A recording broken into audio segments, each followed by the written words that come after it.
Eita Venezuela que dá trabalho, e de repente todo mundo começou a falar e a opinar sobre a Venezuela e muitas vezes desviando daquilo que realmente importa. Mas antes de mais nada, salve, salve galerinha, muito bem-vindos ao canal Mais História com o professor Paulo Teles. Se você deseja ter um melhor repertório sociopolítico, histórico e cultural para produzir uma melhor compreensão de mundo, para que você possa ter acesso a excelentes comentários, leituras e interpretações sobre os acontecimentos que estão ao seu redor, entra aqui nesse canal, se inscreve e tem mais um bônus. Se você também está procurando as melhores resoluções de questões para as provas de vestibulares, aqui também é o lugar certo. Então vem, se inscreve no canal, dá seu like, tem muita coisa pra gente falar hoje. E é claro, se você puder e quiser nos ajudar com qualquer valor, que vai ser de muita ajuda para que a gente possa remunerar melhor a nossa equipe, aprimorar os nossos materiais e com certeza produzir um melhor conteúdo para vocês, basta acessar esse QR Code que vai nos ajudar bastante. Mas, sem mais enrolações, vamos falar de Venezuela. Quando se trata da Venezuela, é preciso que a gente entenda que a gente não está falando só da Venezuela em si. Ainda que o vídeo de hoje seja específico sobre os últimos acontecimentos, especialmente as questões relacionadas ao seu processo eleitoral, é preciso contextualizar do que estamos falando.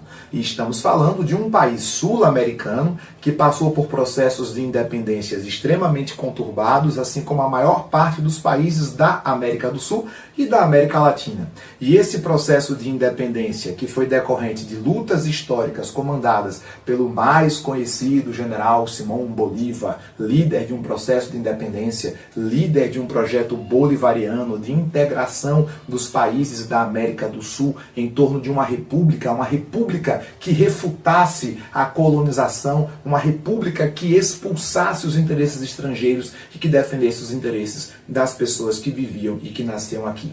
No entanto, apesar de ter esse projeto, é bem verdade que o termo bolivarianismo e a própria imagem do Simón Bolívar já foi apropriada, significada, ressignificada de inúmeras formas. De toda sorte, é bom lembrar que o conturbado processo de independência, não só na Venezuela, mas na maior parte dos países da América do Sul, resultou num processo de lutas que deitou, que permitiu, que consolidou a permanência de antigas desigualdades herdeiras do colonialismo. Ou seja, é bem verdade que tivemos independência, mas também é bem verdade que muita coisa não mudou.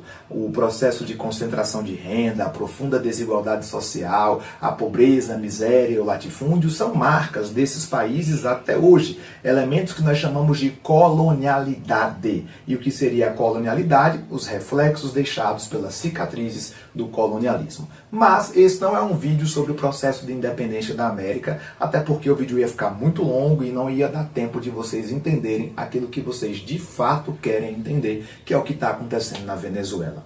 Nossa história ela começa basicamente na década de 70, quando um presidente chamado André Pérez, que foi presidente por 2 vezes na Venezuela, entre 1973 e 1978, adotou uma série de políticas marcadas pela austeridade, por corte de gastos, e também provocou uma série de elementos voltados para o aumento do preço dos seus produtos. O resultado disso é que as desigualdades que já existiam, elas acabaram sendo aprofundadas, principalmente por conta da centralização da economia venezuelana em torno de um produto que é o seu produto mais caro, mais valioso e mais estratégico, que é o petróleo. Pois é bem sabido que a Venezuela é basicamente um país mergulhado no oceano de petróleo, ela tem as maiores reservas de petróleo do mundo e isso desperta interesses internacionais há muito tempo. Até porque em 1973 e em 1979 nós também tivemos as chamadas crises mundiais do petróleo.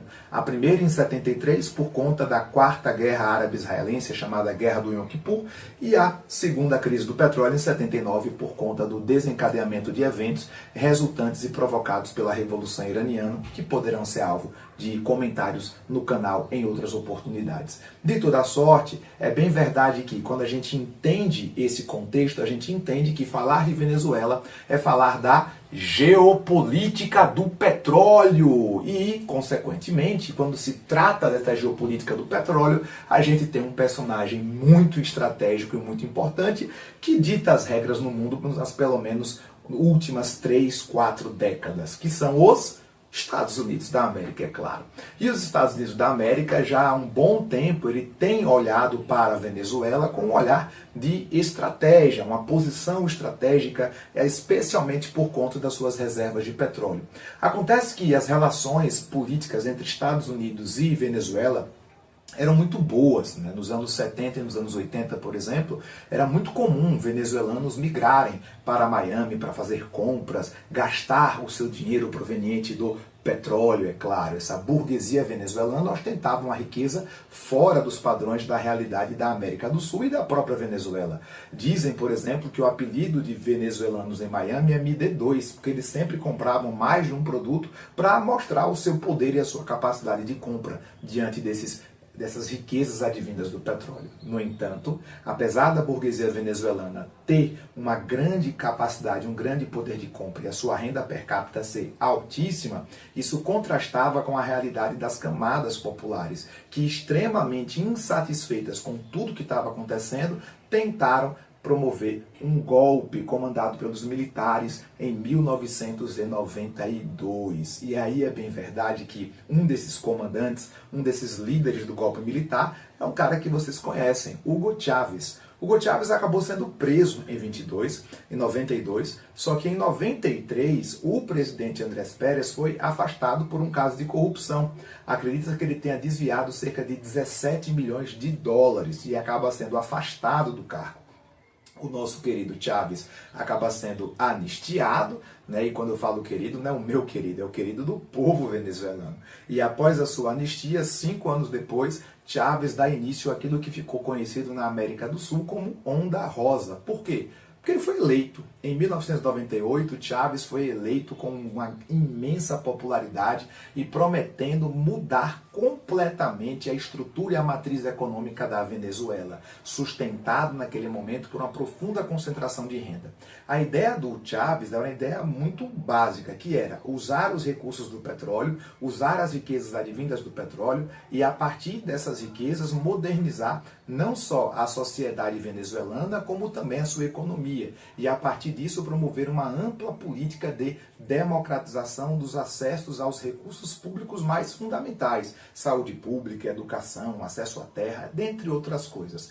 E como eu falei, Chávez deu início à Onda Rosa. E o que é essa Onda Rosa? A ascensão de lideranças de esquerda no poder, representada pelo próprio Hugo Chávez, aqui no Brasil pelo presidente Lula, nós tivemos o Evo Morales na Bolívia, o Rafael Correa no Equador, e consequentemente você tem aí, né, também o José Mujica no Uruguai, né, mais recentemente talvez um bom representante dessa Onda Rosa, que já não é mais uma Onda Rosa, é o Boric no Chile, né, que chegando ao poder depois de uma longa estadia da direita. Nós também tivemos a Michelle Bachelet, que está dentro desse círculo. Tá, mas o que de fato é a Onda Rosa? É a ascensão de lideranças de esquerda que pretendiam promover reformas sociais a partir de uma reforma do capitalismo, ou seja, implementar aquilo que seria um grande capitalismo de assistência social ou um grande capitalismo social-democrata, para ser mais exato. E é chamado de rosa porque ele não é mais o capitalismo liberal, tradicionalmente marcante na América Latina, com políticas de austeridade, mas também ele não é uma economia socialista, vermelha, né, com reformas estruturais, derrubada da burguesia e abolição da propriedade privada. Pelo contrário, são governos que muitas vezes estarão atrelados às burguesias nacionais com o intuito de promover um grande crescimento econômico acompanhado de uma distribuição das riquezas. Bom, dito isto, o que é que aconteceu? Expectativa: reformar a sociedade venezuelana, promover reformas sociais e garantir que as pessoas tivessem acesso aos direitos mais básicos. Realidade: Chávez acabou aumentando artificialmente o preço do petróleo, o que provocou um processo gigantesco de inflação que a Venezuela sente até os dias de hoje. Além disso, é importante lembrar que Chávez se posicionou diametralmente contra a hegemonia norte-americana, propondo, por exemplo, o tal do bolivarianismo, ou um novo bolivarianismo, que seria uma alternativa aos preceitos norte-americanos defendidos após a Guerra Fria. Ou seja, para o Chávez, aquela economia neoliberal, ela deveria ser combatida e, em seu lugar, deveria se adotar uma economia que fosse voltada e direcionada para as camadas populares. Pois bem, com o aumento artificial dos preços do petróleo, isso acaba provocando um aumento em todos os produtos. E isso vai acabar gerando uma crise inflacionária que a economia venezuelana não conseguiu acompanhar. Mesmo assim, a figura do Chávez, ela consegue se tornar, ela acaba se tornando uma figura extremamente carismática, a ponto, inclusive, dele fazer um sucessor, o Nicolás Maduro. E é aí que a coisa começa a complicar. Por quê? Porque após a morte do Chávez, o chavismo e esse bolivarianismo proposto por ele se enfraquece muito. As pressões da geopolítica norte-americana e as pressões da União Europeia pressionam cada vez mais para que essa linha do governo, uma linha mais nacionalista, uma linha mais voltada para os interesses internos, saísse do poder. E quem nasceu para ser Nicolás Maduro jamais vai ser Hugo Chávez, ou seja, ele não tem a mesma popularidade. No entanto, ele tem as mesmas ambições de continuar no poder, e para continuar no poder, ele vai fazer de tudo, usando de todos os meios questionáveis e não questionáveis, inclusive com acusações de uso e abuso de violência. De toda sorte, esse processo acabou desencadeando o nascimento ou renascimento de uma oposição bastante aguerrida, que também começa a buscar todos e quaisquer meios para derrubar Nicolás Maduro. Nós tivemos um processo eleitoral extremamente complexo, repleto de questionamentos, do qual Nicolás Maduro se recusa a apresentar as atas. Ao mesmo tempo, nós temos uma direita que não reconhece o governo e tem feito de tudo para conseguir chegar ao poder. Bom, quem é que está certo nessa história? Bom, é difícil dizer quem é que está certo. O que eu posso dizer é quem sai perdendo, que são as camadas populares e a esperança de um país mais justo e, quem sabe, até mais democrático. Mas isso, deixa a sua opinião e a gente se vê no próximo vídeo.